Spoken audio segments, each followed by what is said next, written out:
Freedom of expression is an inalienable right under a democracy.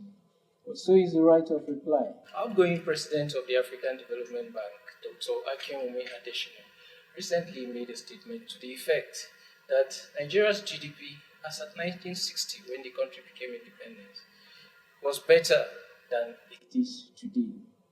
And responding, presidential spokesman Chief Bayo Onanuga has said GDP is not the only standard by which to measure progress in an economy. Welcome to Conversation with Azu, our weekly diary on life and politics, where we discuss contemporary issues in our country and across the world. Our topic today is aptly titled Adesina, Onanuga, and the Matter of Being Better Off, as written by Azu Ishekuni. Azu is with me on set today to discuss some of the issues he has raised. Stay tuned. Welcome to Conversation. Thanks for having me once again, Judah. It's a pleasure to be here. All right. So is this a matter of being right and wrong, or a question of real value to us as a people? It's a matter of gray areas, right? It's not, as I said in my article, the question of whether Nigerians feel better off today, feel better off, are better off in 1960 than they are today.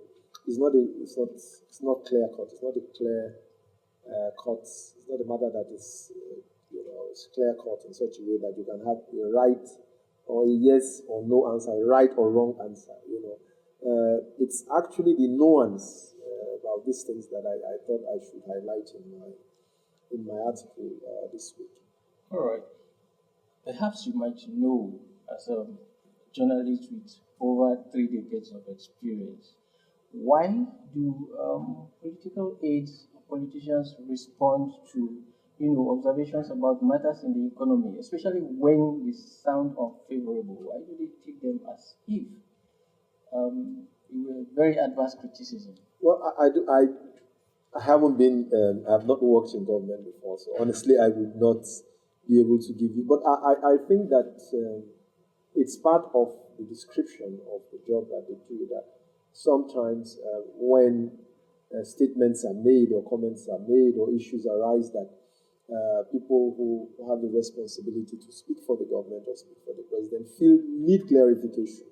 If they feel that certain facts have either been slanted or that the issues raised are not speaking directly to the facts, then they obviously should, they have, as you said in your intro, they are entitled to reply or to respond in a way that they think might bring clarity to the points at issue. All right. I'm not an economist, and neither am I. All right. Nigeria's average GDP between 2023 and now, that is 2025, is $317 billion. Ghana's is between $75 to $80 billion. Botswana is about $19.4 billion. But GDP per capita for Nigeria, as you have cited in your article, is right now, $1,596. Ghana is $2,260, and Botswana is $7,820. Shouldn't GDP per head, be the real measure of value in terms of development, rather than GDP yes.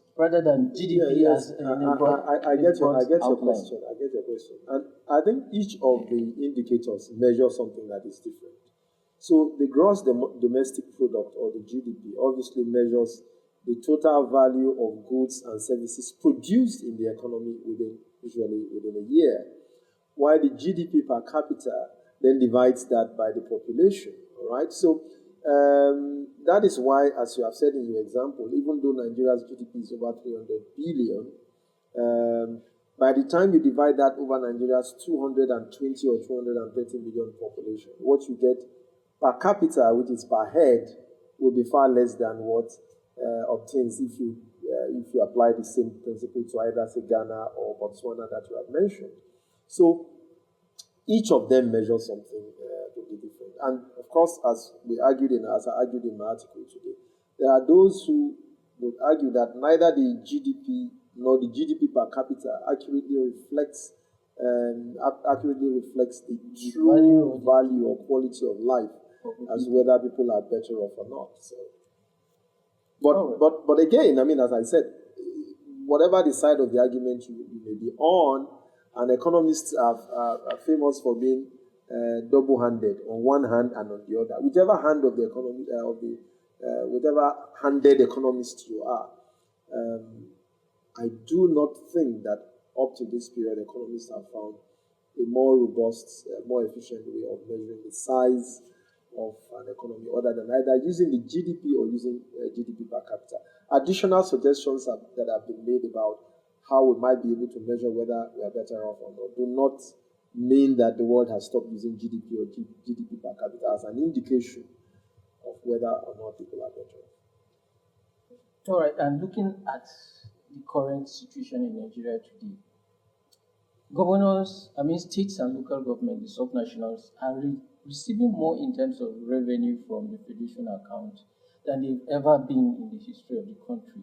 And yet, the life of the average Nigerian does not seem to be getting anywhere in terms of Human Development Index. Is it a question of good governance? If we have a basket of money, does it solve all our problems? Money is a means to an end. Money in and of itself doesn't solve problems. It's a means to an end. And yes, you are correct in saying that today the numbers in terms of what the subnationals, the states, and perhaps local governments, what they receive in absolute terms is higher than what they got in the past. But also keep in mind that the rate of inflation today is about the rate of inflation is about 113%. Yes, I mean the Naira has been devalued by about 250% in the last 2 years, and the rate of inflation is probably about 113, 115%. So you may be earning more, getting more today, but in terms of what that extra can do, it's far less than what it could do in the past. That does not excuse or absolve people for poor governance, as you have said.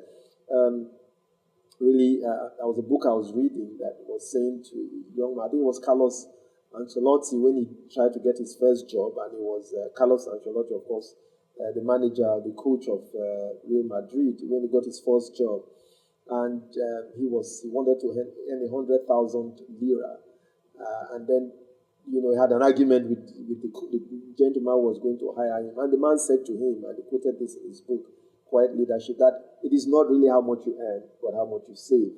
That matters. You can earn a lot, and if you save little, or the value of what you save isn't enough, that really wouldn't make a difference at the end of the day in terms of the quality of life that you enjoy.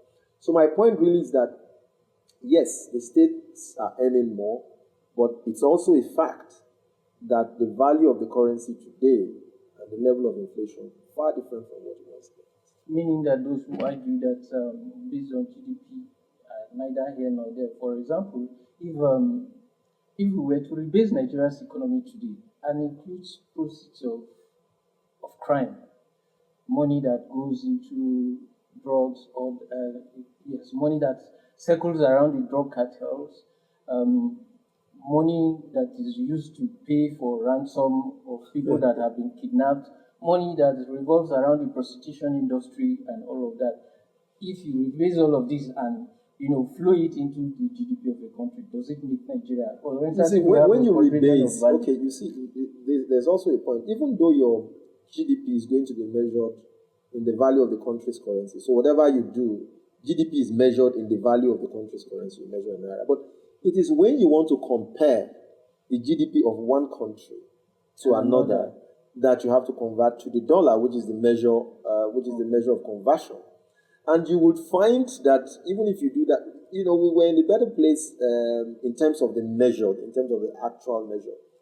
Maybe some years back, when the value of the Naira was stronger. But so whatever you do now, because our currency has been devalued by about 250%, it's not likely to mean much.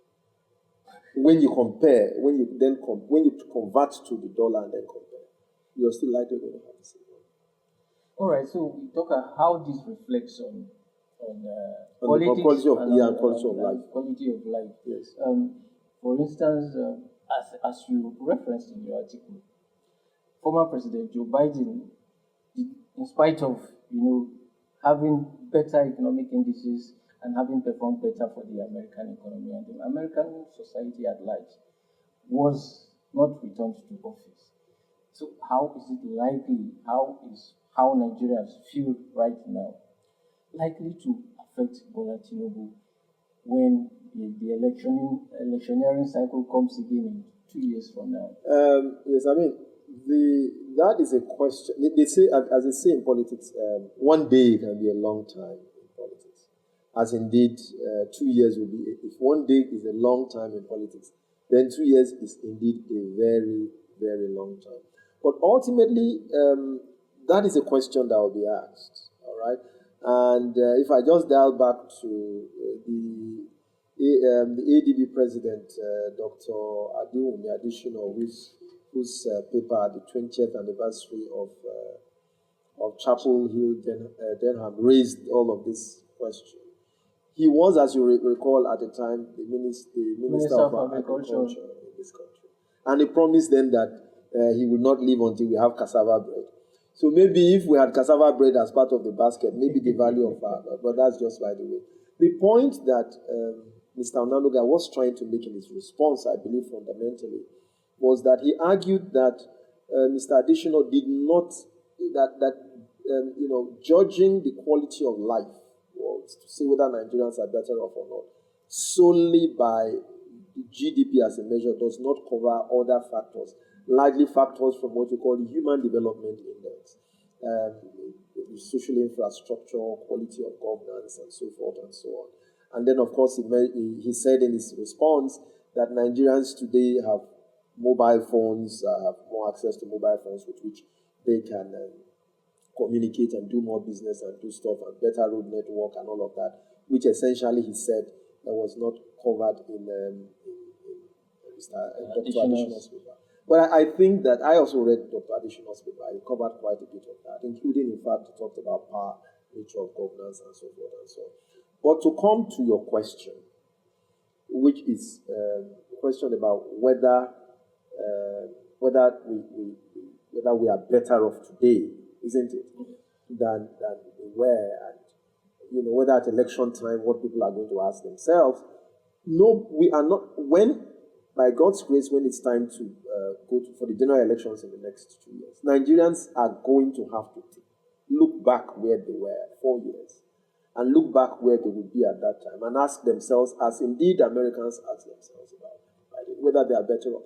And the thing about this sometimes, and Biden argued that, he gave numbers about monies that had been made available, how the economy had improved, and so forth and so on. But people were saying that when they go to the grocery shops to buy their vegetables, tomatoes, and some of the basic things that they don't feel it. You understand? So what you say and what people feel can be worlds apart and can be very decisive in how they decide to vote at the end of the day. So it's not just what you say. Look, at a time when Nigeria was the so-called largest economy in Africa, people were still asking themselves, what do you mean by largest economy? Bro, me, I don't get money from my pocket. This largest economy is not working. You understand? So say what you will, but government officials at that time were happy to make so much noise about Nigeria being the largest economy. But the fundamental question was, were ordinary people feeling that in their pockets? Until they begin to feel it in their pockets, then you've got a long road to go. Well, I think this is where we just leave this conversation for now. It's quite a long way to go for us if you measure Nigeria against other countries like Malaysia, like South Korea, like Indonesia, on which pedestal we stood as at 1960. And before we close today's discussion, I'd just like to take a short paragraph of this article, which is just relevant to the last conclusion of Mr. Azu's statement. I quote, "In 2 years, Nigerians will ask themselves if their lives have improved in the last 4 years of the Tinubu government. It's a question that strips economics of its jargon, whether GDP or HDI, and goes straight to bread and butter issues. Thank you for coming on the show, It's Azul. my pleasure. Yes, thanks for having me. Visit azulshekone.com where you get the full text of this discussion, and share, like, and follow us. Thanks for coming. Bye for now.